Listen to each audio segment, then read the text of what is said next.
Delivering accounting and bookkeeping services can be a real challenge because by their nature, the service is very complex. We're providing this service to businesses which have many moving parts. Business owners go through many different challenges as they're attempting to grow their business. There's lots of people involved in the delivery of this service, and therefore there can always arise challenges, frustrations and problems, and naturally clients will complain or moan about certain things. Very often it's easy for us to put the blame on the client for that because they don't understand the complexity of our service, or they've not given us the information that we need, or you know what, they're not even paying us enough anyway, and it's easy for us to blame the client. However, that doesn't help anything. It doesn't help us and it doesn't help the client. In our firm, we accept responsibility for everything. That's not to say it's our fault, it's not to say that we're to blame, but by accepting responsibility, it puts us in an enormous position of power where we're able to respond, to solve that problem, and to prevent that problem from arising with that client or with other clients again. So something we've developed is called the ladder of responsibility. So when we have a challenge, we're able to look to see where we're responsible for that challenge occurring in the first place. It may be we're responsible at multiple levels, or it may be at one level that we're able to accept responsibility. So on this ladder, we're very quickly able to grade the challenge that we face.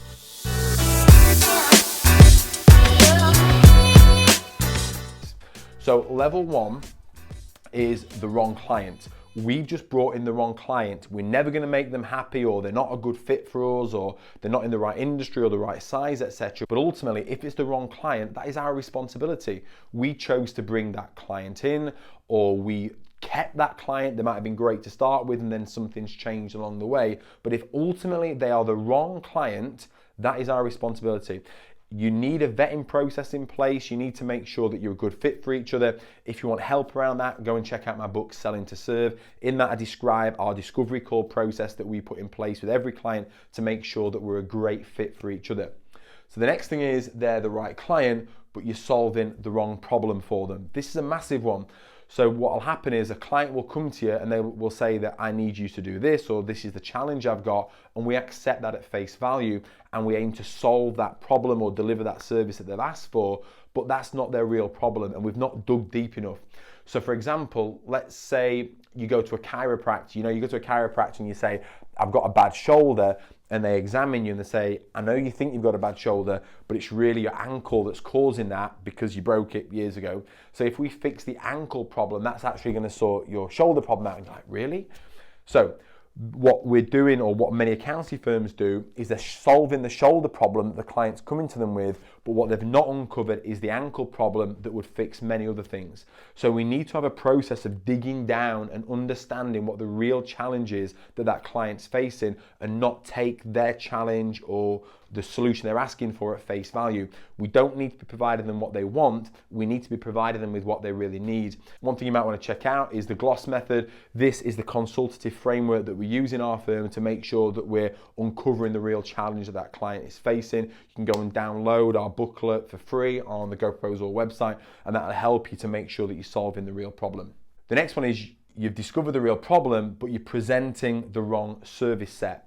Very often this is because you don't feel confident enough to present the full solution because it may be significantly more than they're paying their previous accountant. But what we need is the confidence to present them with the best solution. The question that we ask in our firm is, what would we want if we were them in their shoes, knowing what we know?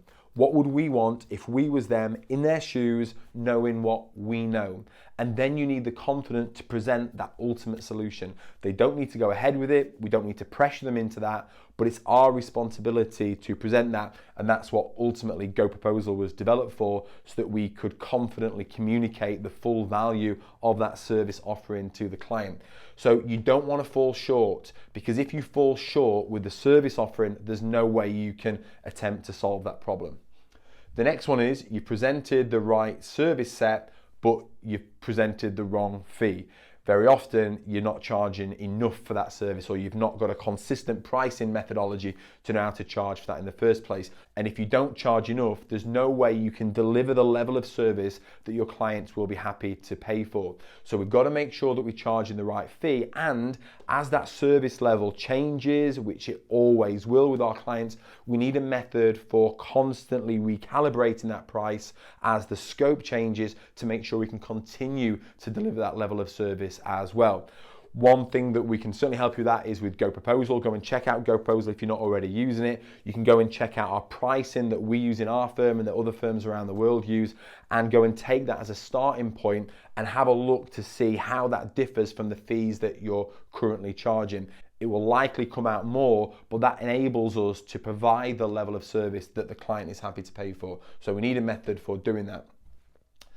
The next one, and we've all been guilty of this at some point, is we've just delivered the wrong service level. We've just fallen short of what we've promised to the client. We've not done everything that they wanted from us. We've not ticked all the boxes.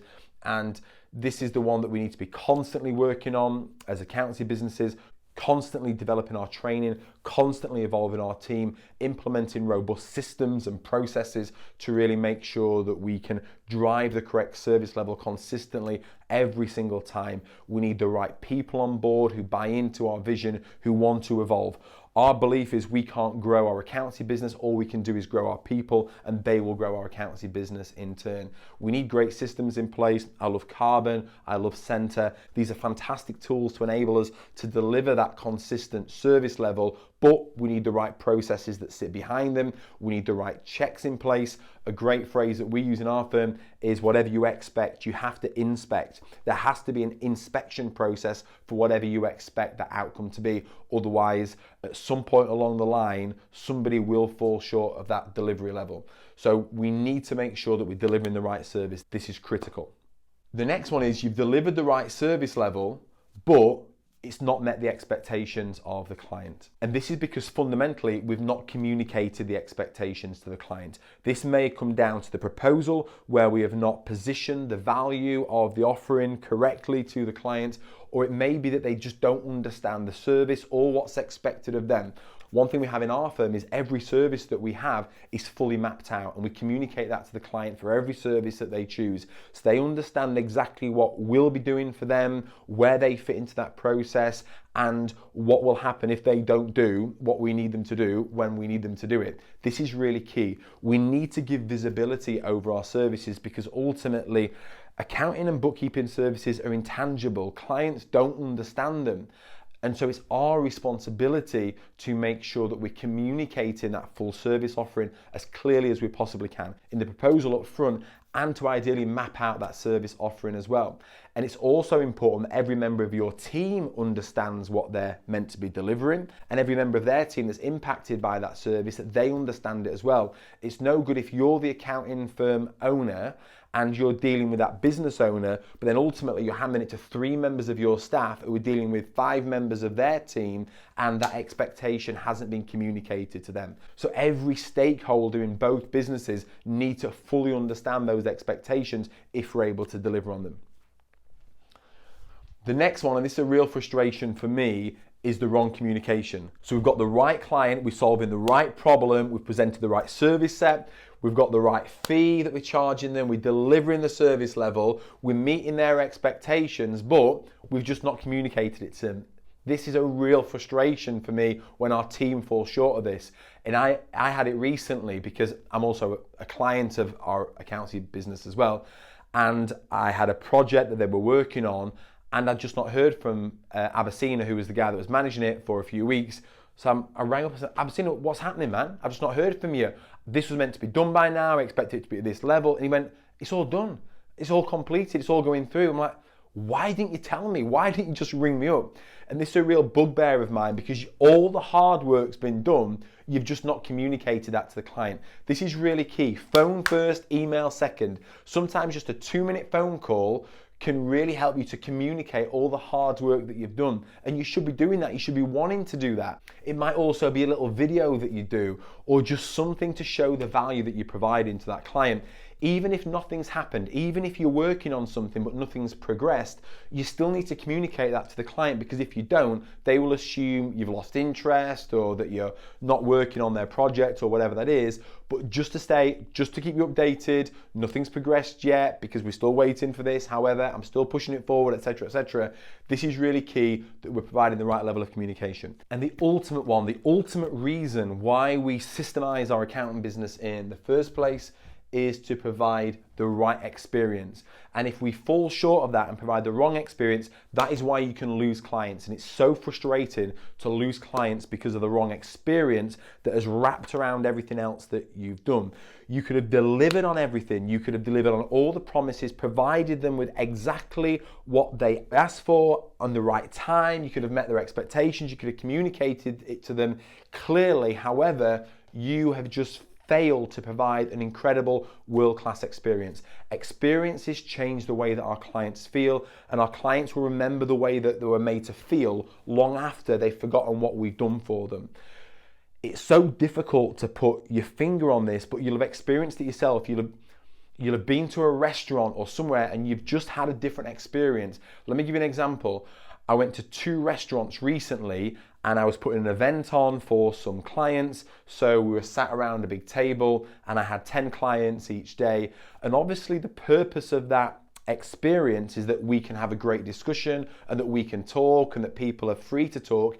The food and the drinks that come are just extra to that. They're just to make everything even better than us being there, right? With the first restaurant, the waitress came in, she was very discreet. She asked someone here, are you ready for us to take your order? She went round very discreetly, took everyone's order. And when she came in, she didn't interrupt anybody. She knew exactly where the food was going. Other waiters and waitresses came in as well. They knew where all the food and drinks were going. There was no interruption. They allowed us to continue to speak.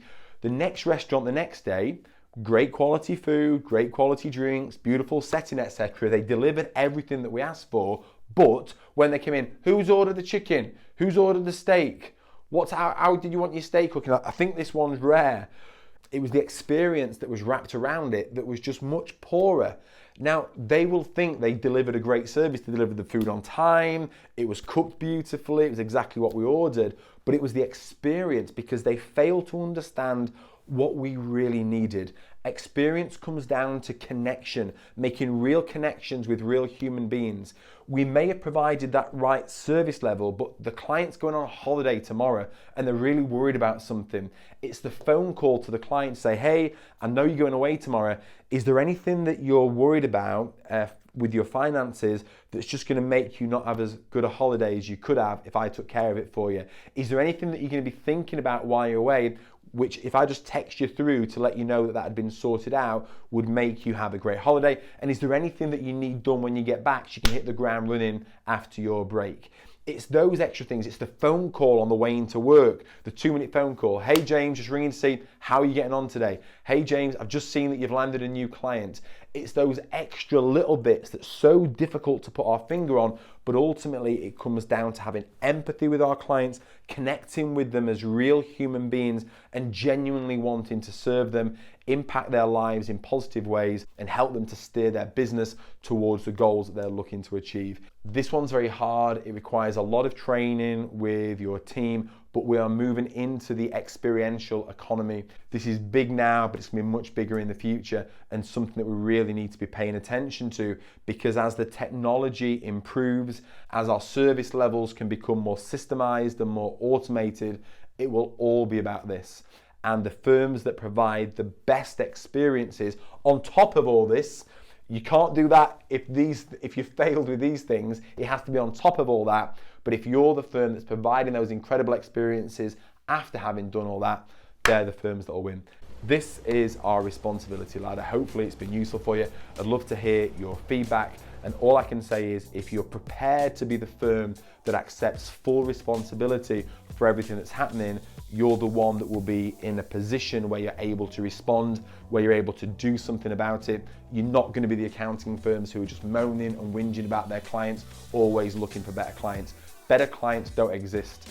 The greatest opportunities you'll ever have with your clients are with the ones that you have right now. And if we can accept responsibility for everything that's happening, then we can serve them to higher levels, our accounting businesses will benefit because of it, and we can all grow and flourish as a result.